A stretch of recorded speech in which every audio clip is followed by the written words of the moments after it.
Well, it's been 150 years since South Sea Islanders were first brought to Australia to work as indentured labourers.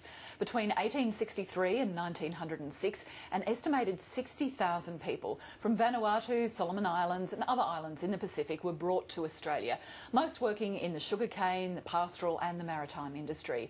Well, to discuss some of this history and what lies ahead for Australian South Sea Islanders, I'm joined now by the President of the Interim Association of Australian South Sea Islanders, Emelda Davis. Emelda Davis, quite a title there. But it is a title. Give us an idea about how big is the Australian South Sea Islander population now? The population for Australian South Sea Islanders who are descendants of those who were blackbirded between 1863 and 1901 are approximately, or an estimate, 40,000 today. And where do most of these people live? Majority are in Queensland, and an estimate of 8,000 in New South Wales particularly.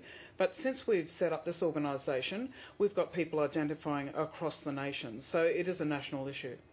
Australian South Sea Islanders were formally recognised by the Commonwealth in the mid-90s, Queensland in the year 2000.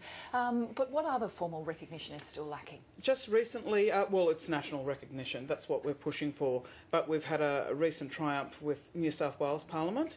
A Member for Parliament, Alex Greenwich, Member for Sydney, has recently debated our cause on the 15th of August, and we were successful. It was a unanimous vote that we saw 7 odd ministers speak on behalf of us, and with so much passion and empathy, and it was unanimous across the board, so very moving. With this formal recognition, I imagine that there are also some other specific things that you're after.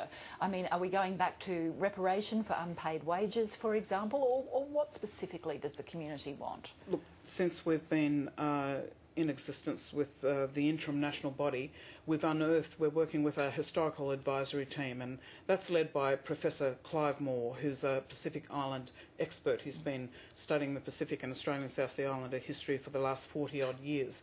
Now, he's unearthed some factual information on stolen wages, per se. It's deceased estate wages that weren't returned to the families or the islands of where these people came from or our forefathers came from. 15,000 died between 1863 and 1901.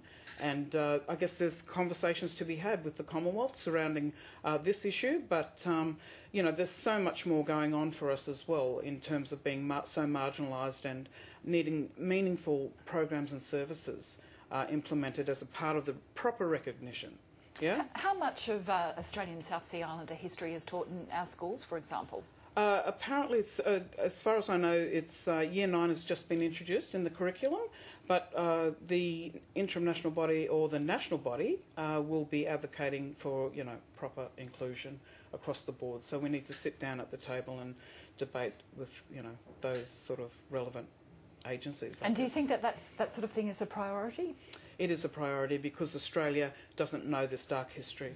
It's something that needs to be in all levels of government, first and foremost, so that those bureaucrats that are dealing with these programs and services that we need in capacity building for our communities are fully aware. And also it starts with our children.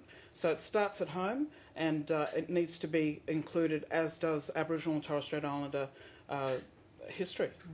Well, Emelda Davis, thank you very much for sharing some of your story with us today. Really do appreciate it. Thank you.